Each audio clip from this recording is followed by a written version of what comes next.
په اډوب پریمیر کې د یو ویډیو گرین سکرین یا شنه پرده څنګه لرې کولی شئ. سلام، خالد دانشیار یم. په دې ویډیو کې تاسو ته ښایم چې څنګه کولی شئ چې په اډوب پریمیر کې تاسو د یو ویډیو بیکګراوند یا گرین سکرین یا شنه پرده لرې کړئ.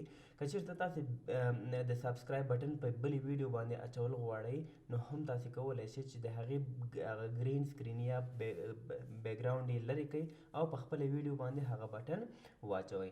نو په همدې ویډیو کې زه څه کوم چې دغه دوه ویډیوګانې دي ما سره، یو دا زما خپله ویډیو ده او دا هم د سبسکرایب بټن ده. زه غواړم چې دغه د سبسکرایب بټن دا گرین سکرین یې لرې کړم. زه به تاسو ته پلی کړم. زه غواړم چې دغه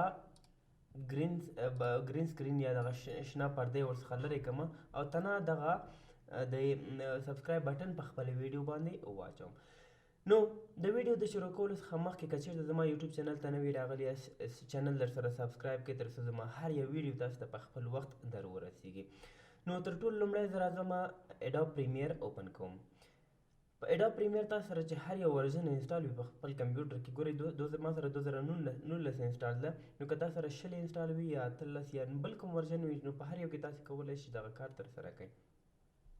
اډوب پریمیر په دې ځای کې موږ سره اوپن شو. تر ټولو لومړی زه راځم فایل ته. فایل کې نیو کې زه یو نوی پروجیکټ اخلم.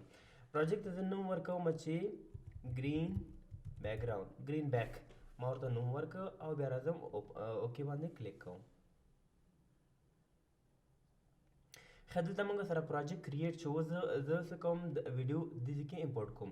امپورټ کولو لپاره تاسو کولی شئ دغه ویډیو له دې ځای نه ونیسئ او پریمیر ته ډایرکټ راوړئ، دلته یې پیسټ کړئ.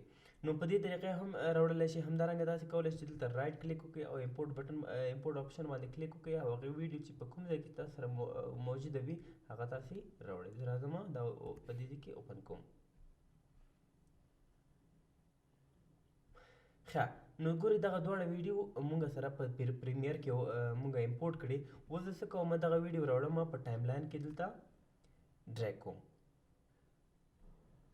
ښه، ګورئ دغه ویډیو که چېرته زه پلی کوم تاسې ګورئ دا په دې قسم باندې ویډیو ده چې سبسکرایب بټن نه لري. نو زه غواړم چې په دې کې د سبسکرایب بټن واچوم تر څو پورې چې تاسې چینل سبسکرایب کړئ. ښه، نو زه راځم دغه دې ځای کې دلته ډریګ کوم. نو که چېرته دغه ویډیو زه ډایرکټ په دې ځای کې اچوم نو تاسو ته به دلته ښکاره کېږي چې دا ګرین سکرین کې موږ سره ده. نو زه څه کوم، دا راوړم دې ځای ته او دا به لږ څه زوم کوم. دا زوم کوم او اوس ګورئ زه غواړم چې تر دې ځای پورې دا کټ کړم. ګورئ دا انتخابوم زه او کنټرول کې باندې کلیک کوم چې تر څو پورې چې دا کټ شي. دا یې ریموو کوم، لرې کوم. نو زه څه کوم، د دې گرین سکرین یا شنه پرده زه ریموو کوم. د هغې لپاره به تاسو څه وکړئ، افیکټ ته به تاسې راشئ. په افیکټ کې به تاسې الټرا کی را پیدا کړئ. ګورئ په دې ځای کې ما سرچ کړه الټرا، نو دلته په خپله راغی چې الټرا کی. نو الټرا کی به تاسې راواخلئ، په دې ویډیو باندې به یې تاسې پیسټ کړئ یا په دې ویډیو باندې به تاسې واچوئ. نو په دغه ځای کې په افیکټ کنټرول کې به تاسو سره دلته دغه آپشن د الټرا کی اضافه شوی وي. ګورئ الټرا کی آپشن اضافه شوی ده. که چېرته موږ دغه الټرا کی په دې ځای کې وانچوو نو دغه آپشن موږ سره اویلیبل نه وي. نو زه څه شی کوم، په دې ځای کې دغه کلر باندې کلیک کوم. بیا راځم په دې ځای کې د کلر پیکر یا د کلر اخیستونکي هغه آیکن باندې کلیک کوم تر څو پورې چې دغه کلر زه راواخلم. ګورئ په دې کلر باندې کلیک کوم او بیا هېڅ شی هم نور تاسې نه کوئ، اوکې بټن باندې کلیک کوئ. ګورئ هغه گرین سکرین یا گرین بیکګراوند یا شنه پرده یې له دې څخه ریموو شوه. نو زه څه کوم، دغه بټن راوړم او په خپل ویډیو باندې اچوم په دې قسم باندې.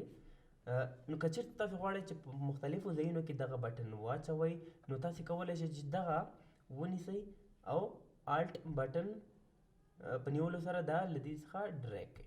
همچنان بل راوړم دې ته، همچنان تاسې کولی شئ بل هم په دې قسم باندې. نو که چېرته اوس زه دلته راشم او دا اپلی کوم، زه به د دې ساوند لږ څه کم کړم. زه دا اپلی کوم. ګورئ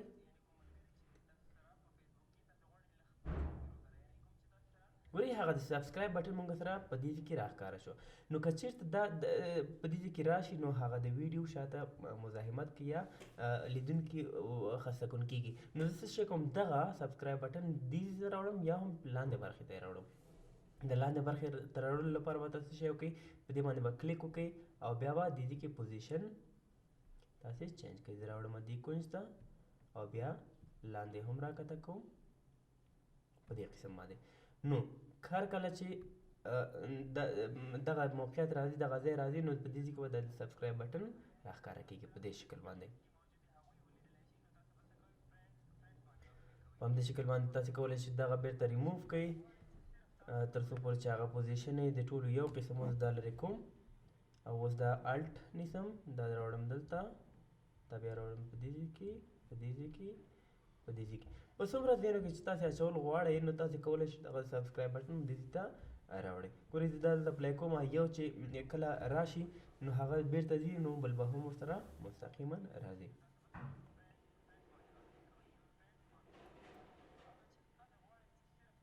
ګورئ لاړه او بل یې بیرته راغی. نو په دې شکل باندې تاسې کولی شئ چې د سبسکرایب بټن په خپلو ویډیوګانو کې اضافه کړئ. خیر نو دا به د نن ورځې ویډیو چې تاسو پکې زده کړل چې څنګه کولی شئ چې د یو ویډیو څخه شنه پرده یا ګرین بیکګراوند یا ګرین سکرین لرې کړئ، او هم تاسو وکتل چې دغه په پریمیر کې یو پروجیکټ څنګه اخیستل کېږي، همدارنګه په سبسکرایب بټن تاسو زده کړئ چې سبسکرایب بټن به څنګه په خپلو ویډیوګانو کې تاسې ایډ کوئ، اضافه کوئ. خیر که چېرته تاسو غواړئ چې دغه ویډیو هم ایکسپورټ کړئ نو دا به ټول انتخاب کړئ، کنټرول ایم باندې به کلیک وکړئ نو دا به ایکسپورټ. کله چې ایکسپورټ بټن باندې تاسو کلیک وکړئ نو دا به ایکسپورټ کېږي. خیر نو دا به د نن ورځې ویډیو. که ویډیو مو خوښه شوې ویډیو در سره لایک کړئ تر څو پورې چې دا ویډیو نورو ته هم ښکاره شي. همدارنګه زما ټول ویډیوګانې له نورو ملګرو سره شریک کوئ تر څو پورې چې زما یوټیوب چینل هم مخ ته لاړ شي او نور ملګري هم ورڅخه استفاده وکړي. اوس لپاره په الله مو سپارم. خدای پامان.